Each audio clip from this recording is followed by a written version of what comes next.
And so Coach Dabo Swinney really has, accumulated a lot of talent here at Clemson, and he's a great coach. And Brent Venables has that defense just as stout as ever.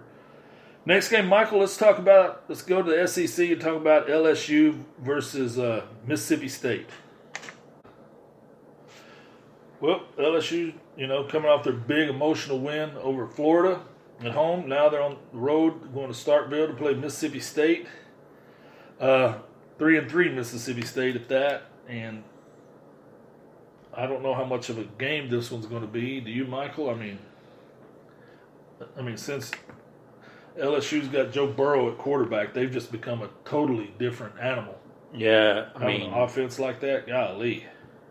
I'm pretty much sure LSU's going to win this game. You think? Yeah. I mean, it's like things are playing. Here's your win. Yeah, don't get hurt. Move on to the next game. Just look at these stats for Joe Burrow, man.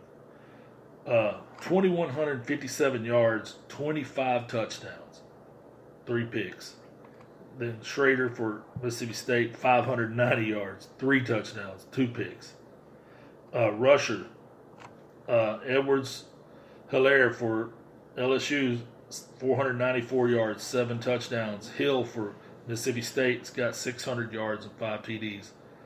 LSU, Jefferson's leading receiver, 670 yards. He's averaging over 100 yards a game, 8 TDs. And Mitchell's the leading receiver for Mississippi State, 335 yards and 4 TDs. This one, points per game, listen to Mississippi State's averaging 52.5 points a game. That is so unlike what we've seen for the previous 15 or 20 years when they didn't have a quarterback. Mm-hmm. Now they got one, and 50 points a game. Mississippi State's averaging half that, 26 points. LSU's giving up 21 points a game. Mississippi State, 27. Total yards, LSU's 560 yards.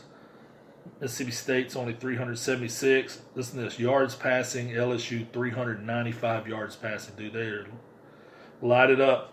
Mississippi State more balanced, 184 through the air, 190 on the ground. LSU's 165 on the ground.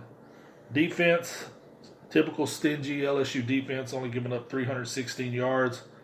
Mississippi State's giving up 390.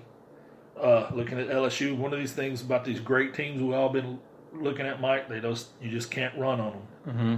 And they've only given up 91 yards a game, whereas Mississippi State's given up 163.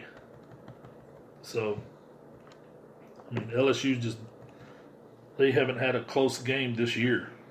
And Mississippi State's averaging 1 turnover a game. I'm pretty much going to say it's going to be LSU. Well, yeah, these guys are just, this is just a different LSU team with Joe Burrow at quarterback, and this is one of the top 2 or 3 Heisman Trophy candidates out there. You start talking Heisman Trophy, this is one of the first names that comes up, and rightfully so for what he's done here. But I don't think that Mississippi State can keep pace even at home.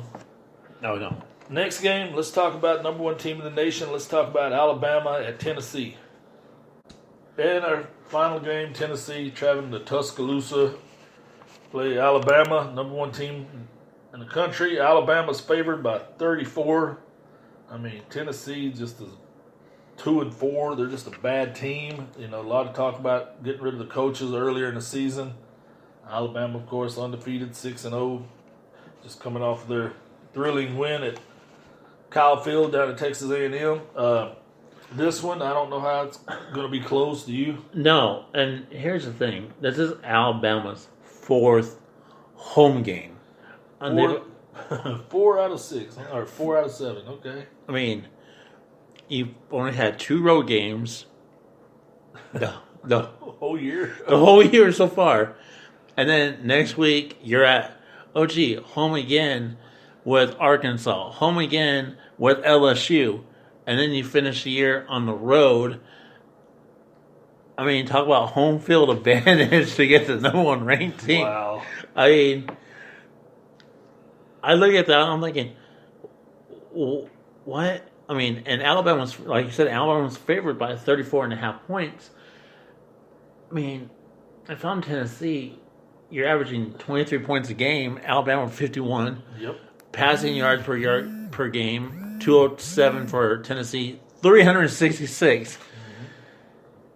I mean, it's just it baffles the mind about how out next year. I really hope they have more of a road schedule than a home schedule. 8 games on the road, 3 at Yes. home. Yeah. Total yards, Alabama's 536 a game. Tennessee 353 points allowed. Alabama's only giving up 17 points a game. Tennessee's giving up 25 yards allowed. Pretty close. 358 for Tennessee, 336 for Alabama. Let's look at Tua Tagovailoa.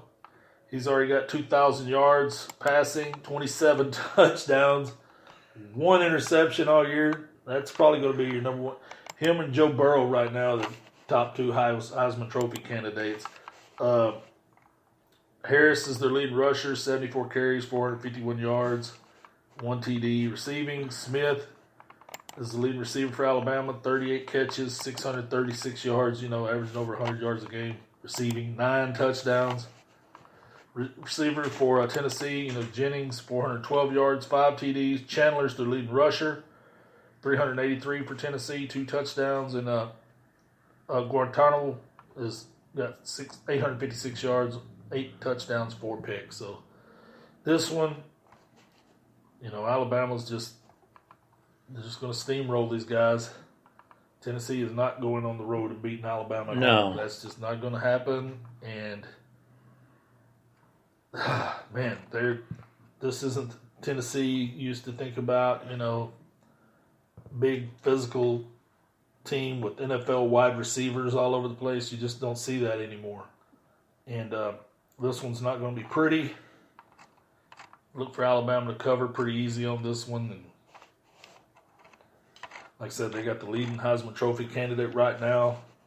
Some people are saying that he's going to be the first pick in the draft.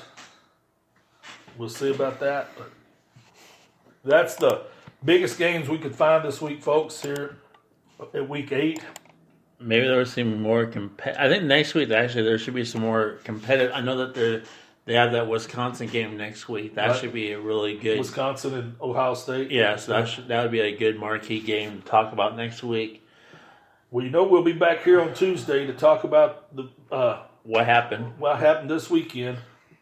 So, guys, this is the previous show from VIP Sportsnet, Week 8. This is Michael and Jim. Make sure you like our shows on YouTube, Facebook, everywhere on the podcast shows, platforms. Spotify, YouTube TV, Apple Podcast. This is the VIP Sportsnet. Thank you guys. Have a good day.